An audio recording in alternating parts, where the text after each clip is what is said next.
মাসুদরা কখনো ভালো হয় এবং ময়নারাও কখনো ভালো হয় না। তো আমার জায়গাতে আমি বারবারই একটা কথা বলছি যে জেরিন হয়ে ওঠাতে যতটুকু আমার পরিশ্রম ছিল ঠিক ততটুকু শিহাব ভাইয়ের পরিশ্রম ছিল। আমার এখনও মনে আছে আমি প্রথম দিনই বকা খেয়েছিলাম যেদিন আমি রিহার্সেলে গিয়েছিলাম এবং টানা 1 মাস রিহার্সেল হয়েছে। আমি আমার লাইফে কোনো ছবির জন্য মনে হয় এত প্রিপারেশন নিই না। রিহার্সেল টুকটাক হয়েছে, হয়তো শুটিংয়ে যাওয়ার আগে কিছুদিন ওই ক্যারেক্টার নিয়ে চিন্তা করা, ওই ক্যারেক্টারের গেটআপে এসে কথা বলা, ইভেন হ্যাঁ সুরঙ্গের সময় হয়েছে, কিন্তু টানা 1 মাস টাইম ধরা ছিল যে একদম 2টার মধ্যে চলে যেতে হবে, 2টা থেকে 9টা পর্যন্ত রিহার্সেল হবে।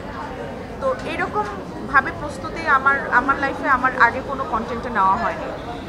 বান্ডেল থাকলে প্রতি সেনমানিতে টাকা বাঁচবে। বিকাশ সেনমানি বান্ডেল কিনে জিতুন প্রতি লেনদেনে।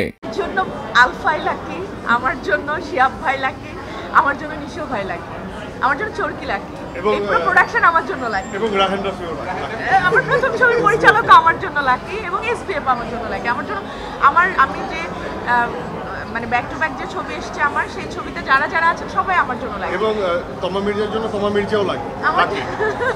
আরেকটা বিষয় এটা ট্রু, যখন স্ক্রিনে এরকম একজন শক্তিমান অভিনেতা কাজ করে আপনার সামনে, যখন একজন এরকম শক্তিমান অভিনেতা অ্যাক্টিং করবে, এক্সপ্রেশন দিবে, তো আপনি ওইখান থেকে অনেক কিছু শেখার আছে এবং ওইটা অনেক কিছু চলে আসে। আমি তো বারবারই বলছি যে নিশো ভাইয়ের আর আমার সম্পর্কটা একটু মানে অন্যরকম এইভাবে যে নিশো ভাই আমি জানি না খুব কম আর্টিস্টদের সাথে মনে হয় তুই করে বলে বা এরকম, মানে আমাকে হলো তুই নিশো ভাই আমি মানে হয়েছে এটা, হ্যাঁ হয়েছে ভাই একবার দিই, হয়তো সে সেট থেকে চলে গেছে, সিন শেষ, মানে আমি রিকোয়েস্ট করতে উনি আবার এসে হয়তো বলছে আচ্ছা কর, কিন্তু আমি জানি আগেরটাই ভালো হয়েছে, উনি বলছে আগেরটাই ভালো এটার থেকে। তো এই যে আদরটা আমাকে করেন, এই যে স্নেহ করেন, এই যে একটা অভিভাবকের মতন সব সময় আমাকে ভালোটা ভালো বলেন, আমার খারাপও অনেক কিছু নিশো ভাই আমাকে বলেন এটা তোমার ঠিক না, এটা ভালো না।